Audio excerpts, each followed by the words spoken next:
میری خیر نہیں ہے استاد، تیرا کیا ہوگا کالیا؟ تم لوگ تو آتے ہو بیان سن کے چلے جاتے ہو، جو میرے واٹس ایپ پہ دھمکیاں آتی ہیں نا مجھے، میں ابھی اپنا واٹس ایپ کھول کے آپ کو دکھاؤں، اور مجھے جو دھمکیاں ملتی ہیں اس پہ میں تو ایف آئی آریں کٹا سکتا ہوں، جو قتل کی دھمکیاں۔ ابھی میں نے انجینئر کے بارے میں بیان کیا نا کہ 295C نہیں لگتی، اس پہ جو مجھے واٹس ایپ پہ دھمکیاں آئی ہیں کہ تو بھی گستاخ ہے، تو بھی واجب القتل ہے، پورا ایک طویل سلسلہ دھمکیوں کا چل رہا ہے۔ سمجھ رہے ہو کہ نہیں سمجھ رہے؟ پورا ایک طویل سلسلہ چل رہا ہے، اور کہہ رہے تو نے انجینئر کو فیور کیا ہے۔ اچھا، میں نے اسی بیان میں جس میں میں نے پچھلے جمعے کے بیان میں یہ کہا تھا کہ 295C کا کیس نہیں بنتا، اسی میں نے آگے پورا بیان سنو، پوری میں نے ڈیٹیل بتائی ہے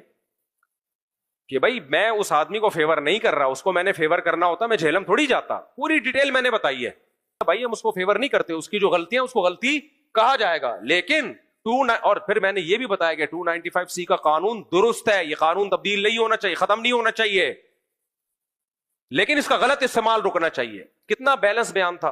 ادھر سے الگ دھمکیاں آ رہی ہیں کہ تو گستاخوں کو سپورٹ کر رہا ہے، اور اپنے والوں سے الگ دھمکیاں آ رہی ہیں، اپنے والوں سے وہ دھمکیاں یہ آ رہی ہیں کہ وہ بھی دھمکیاں دے رہے ہیں کہ تم اس کو گستاخ کیوں نہیں قرار دے رہے۔ تو یار ہم تو دونوں طرف سے ہی گئے، اپنے دیوبندی بھی ہمیں لتاڑ رہے ہیں، اور وہ جو دوسری پارٹی ہے وہ تو ویسے ہی لتاڑ رہی ہے، ہم تو بالکل تنہا ہو گئے۔ کیا خیال ہے؟ تو ہم نے مشورہ کیا، ہم نے کہا بھائی جو حق ہو اس کو بیان کرنا چاہیے، باقی انجینئر کو سپورٹ کرنے کا تو سوال ہی پیدا نہیں ہوتا میرے بھائی۔ اس کی جو بدماشیاں، اس کی جو بدتمیزیاں، جو صحابہ کے بارے میں نازیبہ کلمات، ہم تو صرف 295C کے، کیونکہ جب آپ کسی کو گستاخ قرار دیتے ہو تو اس کا مطلب کافر قرار دے رہے ہو، اور جب ہم فتویٰ سیکھتے ہیں نا اس میں سب سے پہلے یہ اصول سکھایا جاتا ہے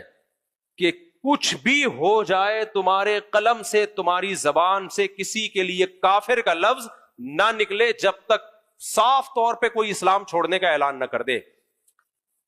یا ایسی معاذ اللہ گستاخی کرے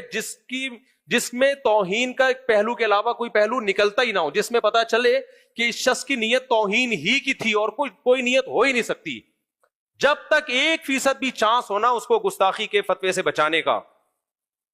تو اس کو بچایا جائے گا۔ تبھی تو میں نے ریفرنس دیا تھا کہ آپ مجھ پہ اگر اعتراض کرتے ہو تو آپ دارالعلوم کرنگی سے فتویٰ لے لو، وہ بھی تو علماء، ان کو بھی تو دیوبندی کہا جاتا ہے، حالانکہ وہ اپنے آپ کو دیوبندی نہیں کہتے، وہ سمپل مسلمان کہتے ہیں،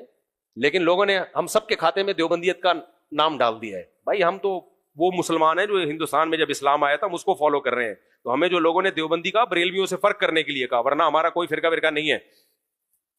آپ دارالعلوم کرنگی سے فتویٰ لے لو، آپ بنوری ٹاؤن سے فتویٰ لے لو، جامعہ فاروقیہ سے ریٹرن فتویٰ لے لو، کوئی بھی اس بیس پہ انجینئر کو کہ اس نے عیسائیوں کی طرف غلط بات منسوب کی ہے، یہ کیس تو بنے گا کہ عیسائیوں پہ جھوٹا الزام لگایا، یہ کیس بھی بنے گا کہ عیسائیوں کے بارے میں غلط بات کی، عیسائیوں کو غیر محفوظ، یہ سب بن سکتے ہیں اگر کوئی بنانا چاہے، بنے گا نہیں بنے گا یہ مجھے نہیں معلوم،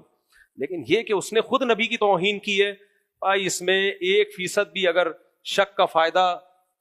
دیا جائے گا نا تو وہ اس کو دیا جائے گا جس کی گردن اڑانے کا خطرہ ہو، اس کو بینیفٹ دیا جائے گا، اس کو فیور دیا جائے گا، یہ اسلام کا قانون ہے۔ اس لیے کوئی بھی معتبر دارالافتاء فتویٰ نہیں دے گا۔ میرا قصور یہ ہے کہ میں چونکہ میڈیا پہ بیٹھا ہوا ہوں تو میں نے میڈیا پہ ایک بیان داغ دیا۔ اچھا کچھ لوگ یہ بھی کہہ رہے ہیں اصل میں خود بھی بیچارہ ڈسا ہوا ہے نا، خود بھی الزام لگ چکا ہے تو اس لیے فیور کر رہا ہے۔ میرے بھائی آپ جب مجھ پہ الزام لگا تھا نا، اس سے پہلے کہ میرے بیانات سنو، اس میں بھی میں یہی باتیں کر رہا تھا، اس وقت بھی میں یہی کہہ رہا تھا کہ 295C کو کھلواڑ مت بناؤ۔ اس سے پہلے بھی میرے بیانات آسیہ بی بی والے کیس میں اور اس کے بعد بھی جتنے ہوئے اس میں بھی میرا بیان یہی تھا۔